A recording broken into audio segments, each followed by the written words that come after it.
Hey everyone, I'm Gavin and welcome back to MyXP. Today I'd like to talk to you about Final Fantasy VIII.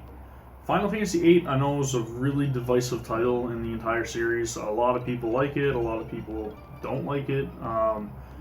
Very same friends I know that I had that loved Final Fantasy VII just can't bring themselves to play Final Fantasy VIII.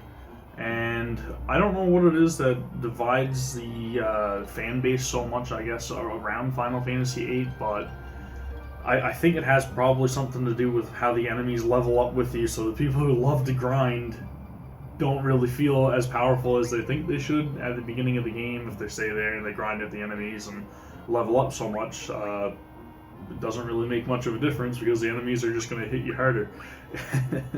So, Final Fantasy VIII, I'm like I said, I know it's very divisive, but for me, it's one of my favorite Final Fantasies of all time. It's one of those games that when I first seen the announcement for it, I was like, okay, I have to have this. Big surprise, considering it's a Final Fantasy title for me. But following up Final Fantasy VII, I knew I wanted to see what was coming next. So the first thing I did was go and grab the game. And I remember, just booting up the game for the first time, and then you're seeing this amazing opening cutscene, and the music just kicks in, and you're just like, wow, I'm in for an awesome adventure. And, you wake up in the hospital bed or whatever, because Squall's got the gas across his face from Cypher, and your game starts it there in like this academy, I guess, where they're training soldiers, and it's very different, so I didn't know really what to think of it initially. I just kind of said, you know what, I'm going to stick with it. It's a foreign idea to me, but obviously it's something that's a little more commonplace in like anime culture or whatnot to go based around like a school setting, I guess. But I just stuck with it, and I kind of went through the opening scenes of the game, and I was like, you know what, okay, maybe this will grow on me. I wasn't overly thrilled with it at very first, but, you go through the cavern, you end up fighting Ifrit, and then the next thing you know, you go across the water there in the boat for your first mission, and you end up having to go up the radio tower, satellite tower.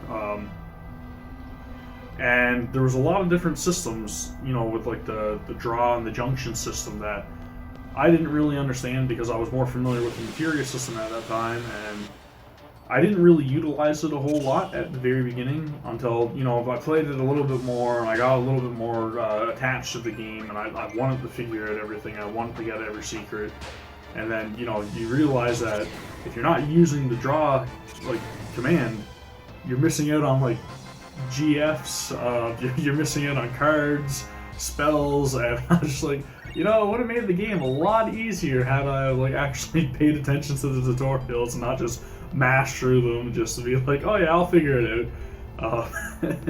But I remember, after I found out all those systems, I learned how they were junctioning the spells and everything to your stats, and just feeling completely OP, especially when you got the later abilities triple or whatnot, or double.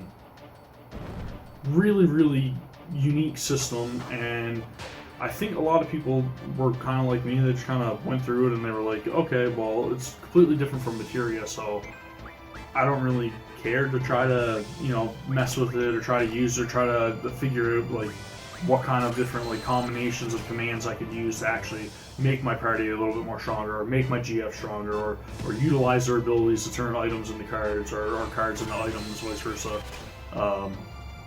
It's just a lot of stuff like that you could go really in depth with that I don't think a lot of people really cared for. But for me personally, once I got used to the system and I actually learned how it worked, I was all for it. I absolutely loved it. I loved being able to go into a battle and boost how much damage your GF did just by mashing square and everything. To me, it was like, okay, I'm gonna mash square as fast as I can, and then all of a sudden the X would come up and I hit one too many times. It's like, no, all my damage is gone. So disappointed. But it was really unique. Like I said, it was just something that it was completely different, and I embraced it after I gave the game a little bit more of a chance. And I think that's something that a lot of people should do, and I encourage them to do, is actually stick it out, give the game a chance, do a little bit of reading that it requires, and I think you'll enjoy the game a lot more. Final Fantasy VIII for me was another one of those like love story type games where you have the main character fall in love with a female protagonist as well, Squall and Bernoa, and that for me is one of the things that I love about certain Final Fantasy games. I know that sounds really weird, or maybe it's not for everybody. That the love story aspect of it is a big draw, but I absolutely love that. Just like I loved in Final Fantasy IV the love story between Cecil and Rosa, and it's just one of those things that, like I said, I love it. And once I seen the ballroom scene with them dancing and everything, I was sold immediately, right? And you hear the music from Fei Long with Eyes on Me, and it's awesome. I absolutely love all the cinematics in that game, and the overall story, even though I know it gets a little kind of too fantasy for some people in the second half of the game, for me, I love that again.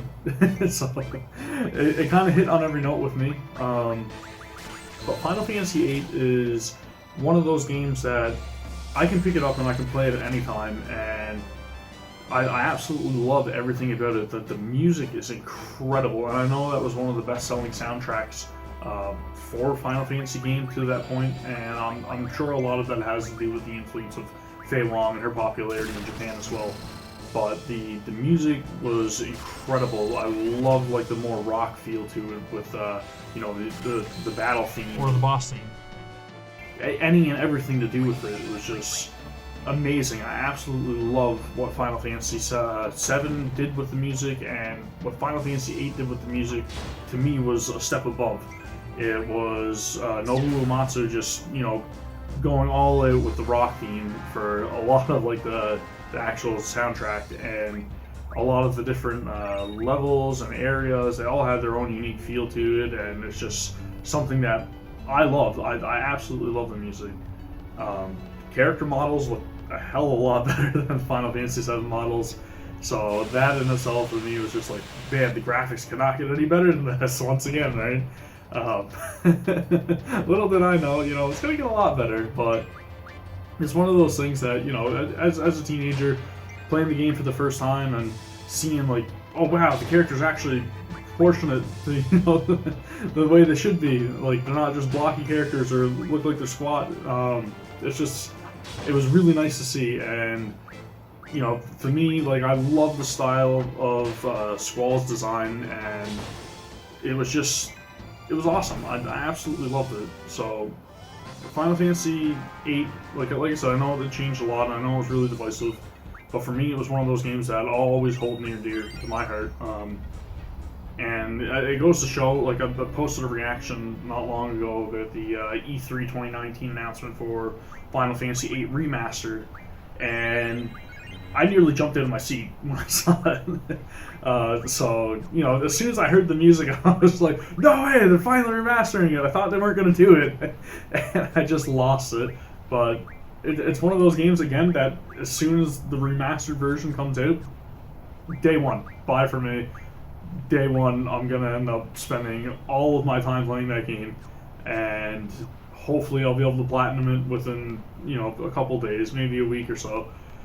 But it's definitely on my to-do list, so I really can't wait for the remastered version, and I hope we get a release date sometime soon, because it's just like, oh yeah, it's coming in 2019, and ever since I've just been like frothing at the mouth, just like, can I please have it? So, yeah, that's my experience with Final Fantasy VIII. Let me know what you guys think, or you guys' experiences as well down in the comments below. Don't forget to like and subscribe if you like this video. I'll see you guys in the next one for Final Fantasy IX. See you later.